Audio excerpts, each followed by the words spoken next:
மேலும் ஒரு அண்மை செய்தியை பார்க்கிறோம். சபரிமலை ஐயப்பன் கோயிலில் அமைந்திருக்கக்கூடிய துவாரபாலகர் மற்றும் பீடத்திற்கான தங்க தகடுகளில் சதி நடந்திருப்பதாக தற்போது தெரிய வந்திருக்கிறது. அவை காணாமல் போனதன் பின்னணியில் தற்போது சதி இருப்பதாக தெரிவிக்கப்பட்டிருக்கக்கூடிய நிலையில் கேரள தேவசம் துறை அமைச்சர் வாசவன் இந்த குற்றச்சாட்டை முன்வைத்திருக்கிறார். கூடுதல் தகவல்களோடு டெல்லி செய்தியாளர் சுசித்ரா இணைந்திருக்கிறார். அவரிடம் பேசலாம். சுசித்ரா, இப்போ தேவசம் போர்டில் இருக்கக்கூடிய ஒருத்தர் இந்த குற்றச்சாட்டை முன்வைத்திருக்கிறார். இதை எப்படி பார்க்கலாம்? அது குறித்த விவரங்கள் என்ன?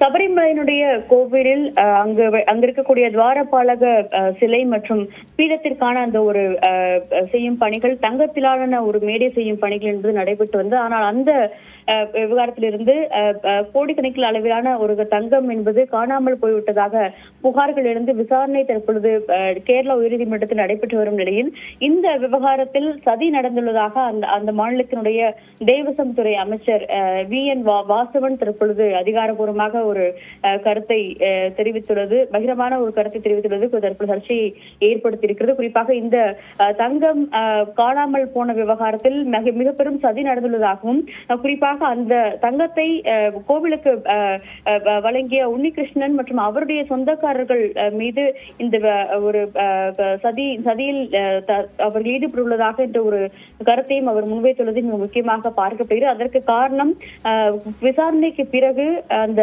தங்கத்தை வழங்கியவர் உன்னிகிருஷ்ணனுடைய உறவினரான மினி தேவி என்பவருடைய இல்லத்திலிருந்து அந்த பீடத்திற்கான ஒரு முலாம் என்பது தங்க முலாம் என்பது அங்கு கண்டெடுக்கப்பட்ட நிலையில் அதில் இந்த உறவினர்களுக்கு தொடர்பு உள்ளதா என்பது தொடர்பான விசாரணையும் போலீசார் தற்போது நடத்தி வருகிறது. அந்த விவகாரத்தில் தான் ஒரு மாபெரும் சதி என்பது நடந்துள்ளதாக அந்த மாநிலத்தினுடைய அமைச்சர் வாசவன் தற்போது தெரிவித்துள்ளார். 4 ஆண்டுகளுக்கு பிறகு இந்த பெடஸ்டல் என்பது அவருடைய இல்லத்தில் இருக்க வேண்டிய அவசியம் என்ன என்ற ஒரு கேள்வியையும் அவர் எழுப்பியுள்ளது மிக முக்கியமாக பார்க்கப்படுகிறது.